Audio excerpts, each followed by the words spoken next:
Zdravo svima, dobrodošli u još jednu epizodu specijalnog Agelast podcasta u saradnji sa Sarajevo Film Festivalom. Nalazimo se ovdje u Sarajevu, kao što znate, i svakoga dana vam donosimo po jedan intervju sa nekim od specijalnih gostiju ovog festivala.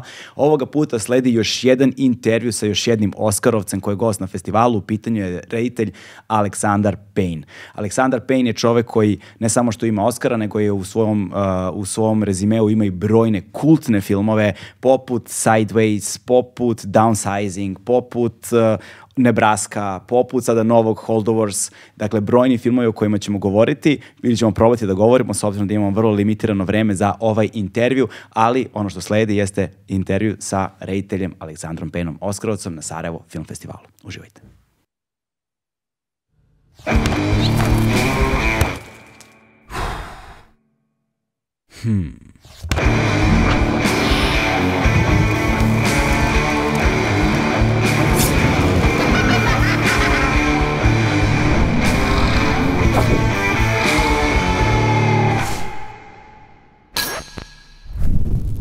I like to meet the people who I'm interviewing beforehand, because somehow you break the ice, you meet the person. Right. Once you come to the interview, I'm not some unknown person you have never seen before, especially if it's a foreigner. Yeah, the other thing I like too is, I'll tell you something I don't like and I would like, is sometimes when being interviewed, the interviewer has some really complex, very thoughtful question and springs it on you.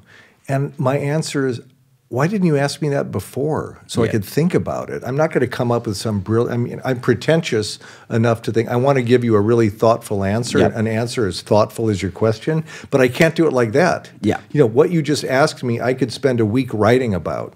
So I often refuse to answer questions like that because it's like, it makes sense. Why didn't you tell me that before? I could be thinking about it. Yeah, but that's exactly why I'm meeting with people I'm interviewing beforehand, because then we go through not only questions, but more of a topics, ideas. You get a sense of who I am, the way I think about things, you know, and then you realize, oh, okay, I guess I'm going to have to, I don't know, prepare or think about these things a little bit more thoroughly than usually. Correct. And then we have this back and forth. So how did you prepare for this conversation? Well, because I have a bunch of conversation going on at the same time, so I have to condense it. But mostly when going to a film festival, you want to see the films. So I sat down and I watched like chronologically your films. Oh my goodness. And try to, you know, see what's common ground with all of them, because once you watch them in a row, then certain things pop out. Right. And in general, are you a big film buff and film viewer? Well, depends. But in your podcast, you must cover other arts as well, literature, paint, music, kind of a cultural. You have a cultural. A broad one. Yeah, a broad one. Cool. Yeah, in a broader sense. So we have like scientists and archaeology, anthropology, whatever. So on and so forth. And over time, when you do it for long enough, then things start to overlap. Yeah. And you have a broader picture, which is kind of nice. It's great. That's the best part of aging. Yep. Best part of aging is learning more and making more and more connections. Yeah. Oh, so that's how that works. Oh, like I'm 63 and like only now beginning to understand certain things. And it's like, God, and then, so you're so happy your brain is making these connections and you're learning and growing. And then you start to think, oh, but too bad my body is starting to break down. Yep. And I have only 40 years left. Yeah, exactly. I'm just entering that stage. Why are you laughing? My mother just died. My mother just died at 101. Maybe we're talking about the probabilities.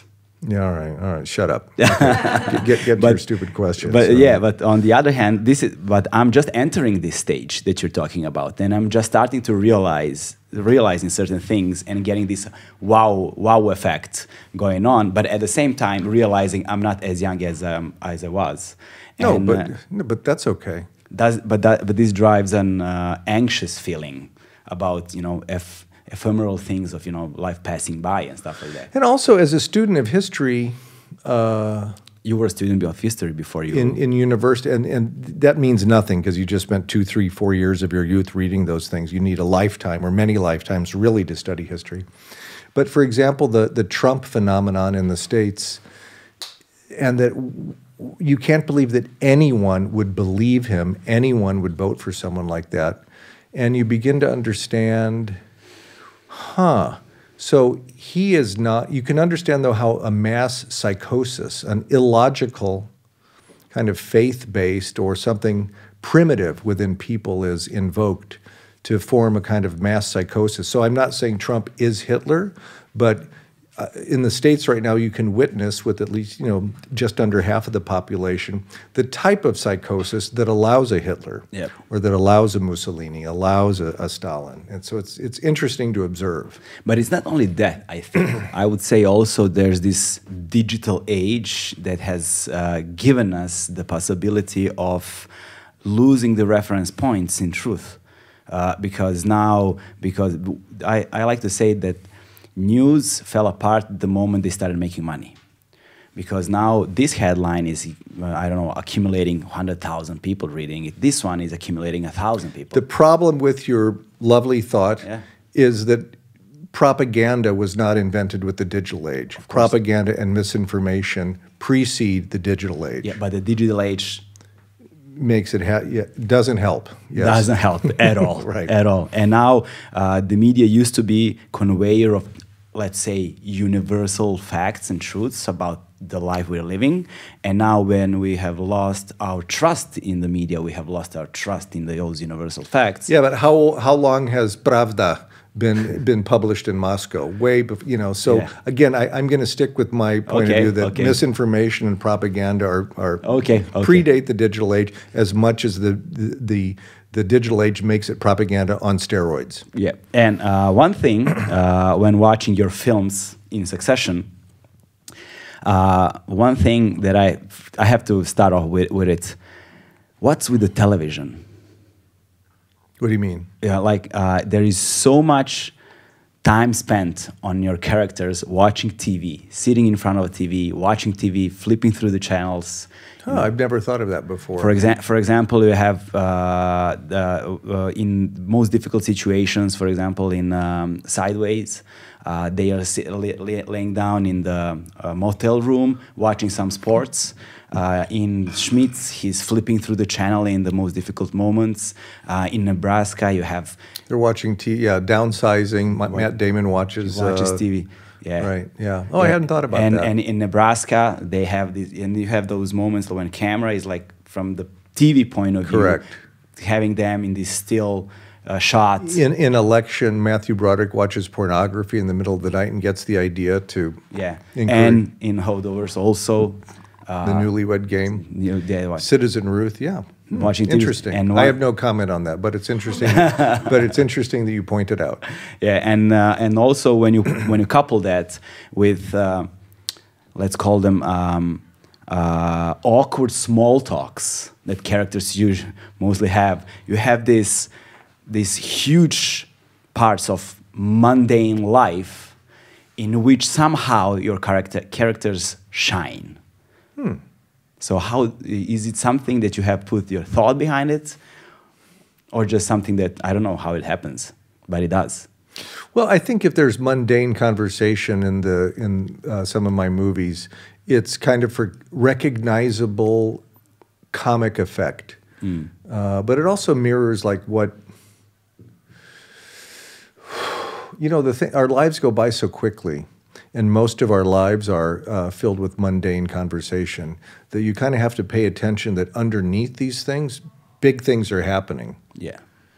You see that in Ozu films. If you've seen the Japanese director Ozu, they're everyone's so nice, everyone's so polite, and the camera style even mirrors that kind of rigid formality and politeness. But underneath it are huge emotions boiling and bubbling.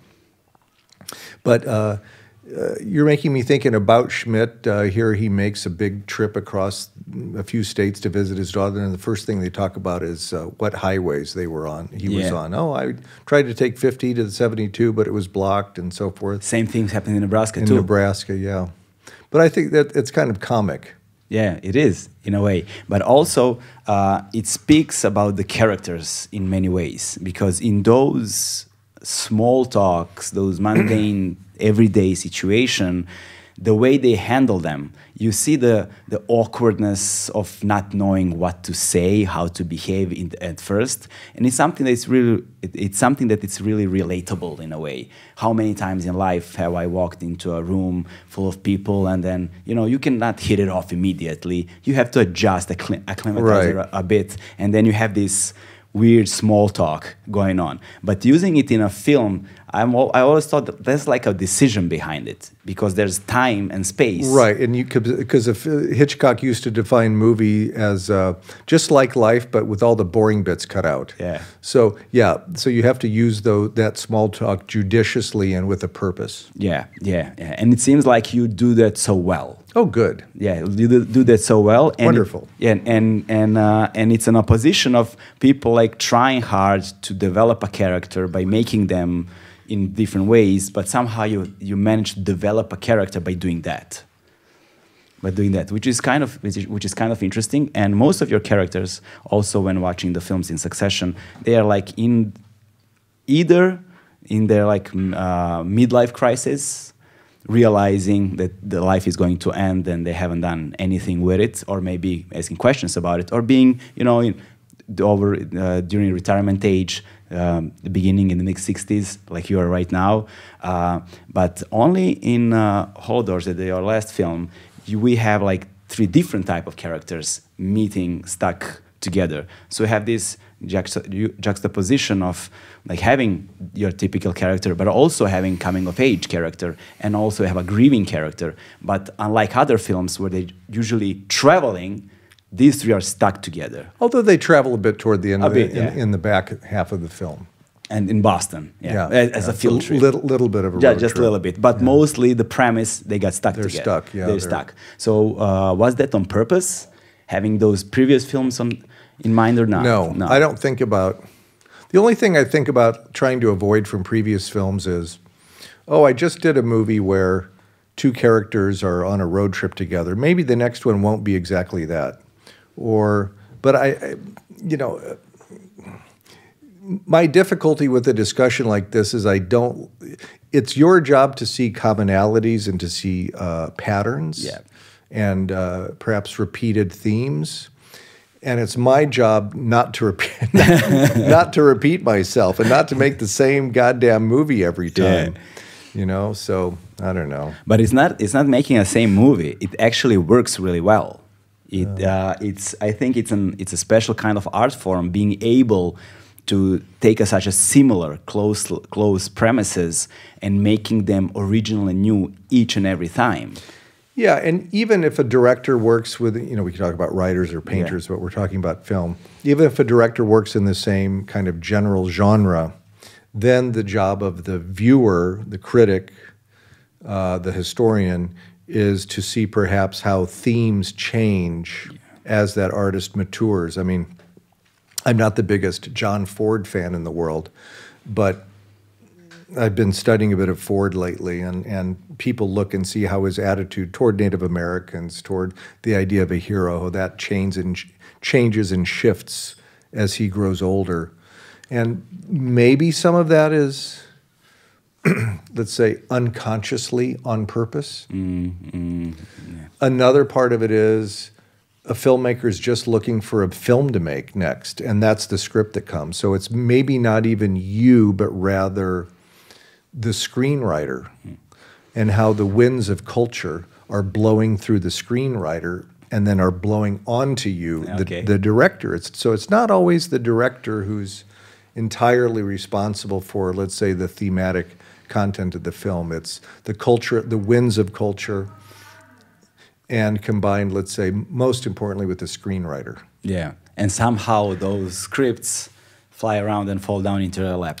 Right, and then you could say, yes, but the director selected that screenplay to make and maybe asked for a change to tailor it this way or that, and so that is personal. Yeah. But anyway, you get what I'm saying. Yeah, of course. And having like Nebraska theme going on, was that on purpose? What do you mean by Nebraska theme? Well, Downsizing is in Nebraska. Oh, you mean as a place? As a place, yeah. Nebraska my is in first Nebraska. 3 movies were shot there, and Nebraska, and some of Downsizing, and that's just my own little. Yeah. You know, I've said this before in interviews, and it's kind of a sarcastic thing to say, but it's true that you wouldn't ask Paul Thomas Anderson, why do you shoot in Los Angeles? Or Martin Scorsese or Spike Lee or Woody, why do you shoot in New York? But if someone is from a place that's not as exposed as those big cities, then it seems interesting. Yes, of course, but what I find very interesting, also a thing that I realized watching your films was, and I said this to my friends, lately, last couple of years, I've been reading a lot of American prose, modern American prose, and watching your films. Two authors kind of merged, like you, from Midwest, having Nebraska thing going on with let's say middle class, upper middle class, maybe sometime people having their regular lives, going through certain crises in certain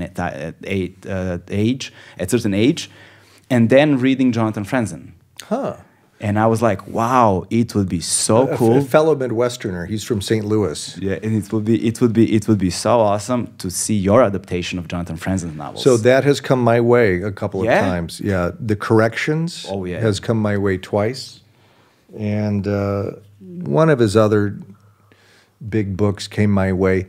And they're too big to do as a movie. They would have to be a series. Well, Franzen. Miniseries are now very popular. They are.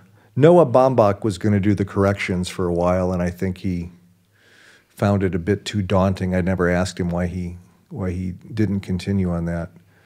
And yeah, it's a similar sensibility and the depth of the characters and the way I think you both understand and dissect the middle class Midwest American family. Right. There's been something about, and this is a compliment to Franzen, that sometimes, you know, it's easier to adapt lesser quality literature to the screen. But when something succeeds on terms not exclusive to literature, but largely literary, it's harder to do an adaptation. Yeah. You know, I think of... it's a wonderful film, but not as good as the novel, The Unbearable Lightness of Being, you know, Kundera. Okay. And it's a terrific film, but, you know, when you're reading Kundera, it's philosophy and the story. You know, it's how he writes about what he's writing about. When you remove that and just tell the story, it's kind of empty. Yeah. People said that the other way around for Blade Runner, for example. The film is way better than the book. Yeah. That's what you want to do. You want to have movie, you know, The Godfather, Jaws. There are many examples where the movie is better than the book. Now they've just adapted 100 Years of Solitude for the screen, and there's no way in hell I'm going to see that. No, because the best... Look, I read Charlie and the Chocolate Factory by Roald Dahl when I was 7. I've never seen even the early movie with Gene Wilder because I don't want it to wreck my mental image that I have in my brain reading that book. Yeah. You know, with great literature is infinite. And when you make a movie of a piece of great literature, you're making the infinite finite. And I'm opposed to that. Yeah. Well, speaking of that... You can't adapt Garcia Marquez. Yeah. Speaking of that, imagining characters that you have in your head while reading the book, and now you have them on the screen. While I was thinking about Franzen and crossover of Franzen and Payne in film, I've listened to one of your interviews where you said that you would really like to collaborate with Jeff Bridges. Yeah, that's an actor I'd like to work with for sure. Among many. Among many, yeah. And then I thought, I did work with his brother, with Beau Bridges. He was in The Descendants. Yeah, and I thought about it. Wow, then Jeff Bridges being a star in Franzen adaptation by Aleksandra Pejna. Oh, that's interesting. Like as the father in The Corrections? Yeah. Maybe I was thinking more of his last book, The Crossroads. Which I've not read. Yeah. Do you think that would make a good movie? That would be a great movie. Can I ask you, what other recommendations do you have for, and I can borrow a pen, what other recommendations do you have for books which would become movies? I don't know if The Middle Sex was done. I know Mr. Evgenidis, and I've thought about that as a fellow Greek American. Yeah. that also, he's another Midwesterner. He's a Greek from Detroit. Yep. And a wonderful writer, but I didn't want to do it. Yeah, John William Stoner. Okay, the trouble with Stoner is that's another one that you can't adapt. And that's a book that I've given 10 copies to friends. You've got to read this. And then I've been offered it to make it into a movie, and I've said, no, it should never be a movie. It's too, good. Again, you're making the infinite, those Edward Hopper rhythms and images in your brain of this highly depressed character over time marrying that awful woman, and then he's in love with the student, and it wouldn't make a good movie. Yeah. Ron Howard, I think, wanted to do it, and recently it's owned by Jason, of all people, of all producers, Jason Blum, who does the horror movies, Get Out. He has rights to it, and I'd like to work with him one day. But anyway, so what else? Heart is a Lonely Hunter. What's the name of the... Carson McCullers? Carson McCullers. Right. So that was made into a film in 1960 with Alan Arkin as the deaf guy who moves in with the family. It's... but that would be an interesting... What makes you think that one... Because it has a huge comedy potential, but also depicting a serious drama, because it sits... You can give me another one of these. Yeah. Because it sits right on the edge in between comedy and drama. See, and that would be an interesting one, because yes, it was made 60 years ago, but that could be made again. Yeah, Alan Arkin plays the lead, and it's a lovely film. Okay, so our time is up, unfortunately. 5 more minutes. Okay. Any others? Well, I'm thinking right now. Well, there's, if we talk about American ones, Donatart was done. Yeah. It doesn't have to be American. Like one book I've been thinking about rereading lately to see, is there a possible new version of a film is Gogol's The Overcoat? Okay. Like that's like a good movie premise. You know, there's a man needs an overcoat. He has an overcoat. You know, it's... And you know what movie I rewatched recently? I hadn't seen it in maybe, it's a great classic, but I hadn't seen it in maybe 15 years, is Bicycle Thieves. Okay. Oh, okay. You've seen that film? Bicycle Thieves. Bicycle Thieves. Yeah. Have you seen that? No, I haven't seen Bicycle Thieves. 1948, De Sica. You've got to see it, one of the greatest movies ever made. But it has the perfect, like, Einstein E equals MC squared plot. Man needs bicycle for job. Bicycle is stolen. Man searches unsuccessfully for bicycle. Man steals bicycle. It tells you everything you need to know about life on Earth, about the human condition. It really does. Yeah. That's a great... Watch that movie soon. I've thought of 2 more. One is a Spanish writer. His name is Javier Cercas. Oh. And he has 2 books, the 3 books actually, which are connected. But separate at the same time. One is Speed of Light, Salamine Soldiers, and the third one is called, what's the name of the third one? I forgot the third one, but the thing is, he's obsessed with Spanish Civil War. So in one book, he explores his own roots, because his grandfather was on Franco's side during the Spanish Civil War. So he's traveling back to understand his family roots. And dealing with the fact that his grandfather was this figure who fought for Franco's military and died in a very early age.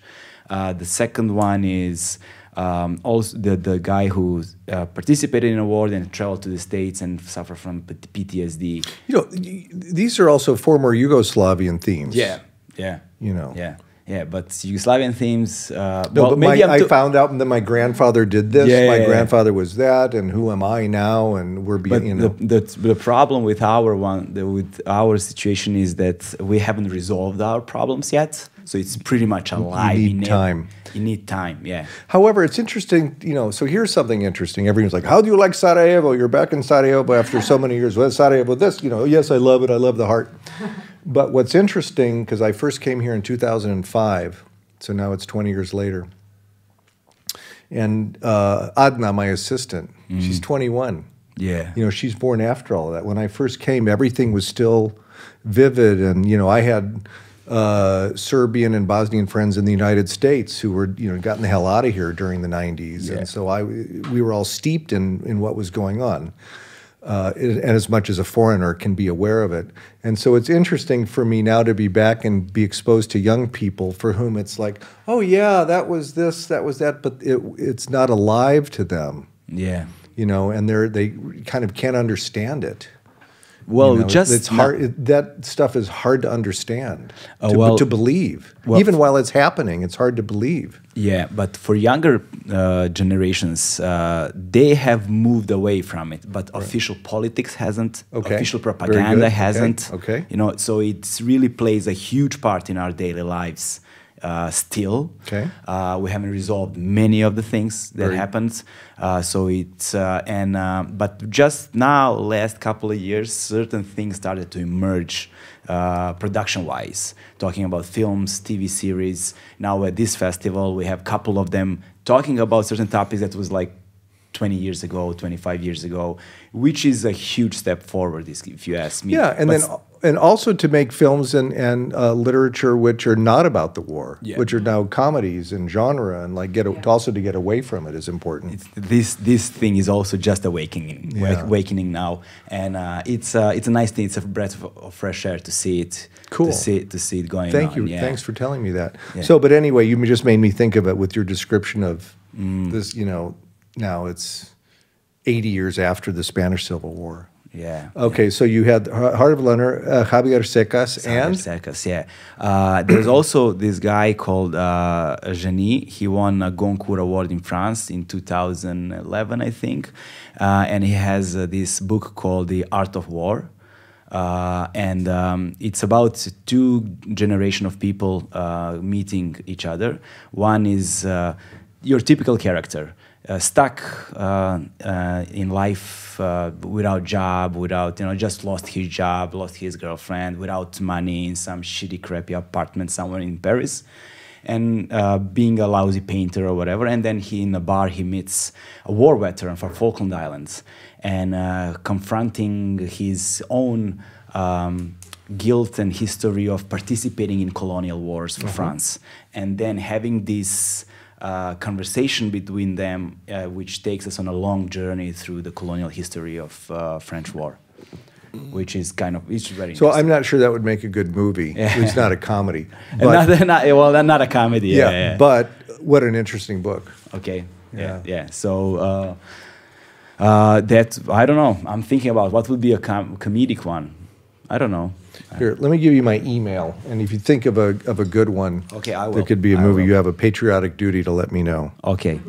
Well, I can give you a couple of local ones. Okay. But nothing with much of comedic potential that I can think of. That's all right. Leave the humor to me. I will. I'm not good at that. Anyways. Okay. Awesome. Thank you. So. Our time. Yeah, I think we achieved your goal, though, about having a genuine discussion. I think we did. With things that we... thanks for inviting me to have a real discussion with you. This is one of the highlights of my time in Sarajevo so far. Okay, thank you. I'm honored. Thank you very much. That's it. Bye.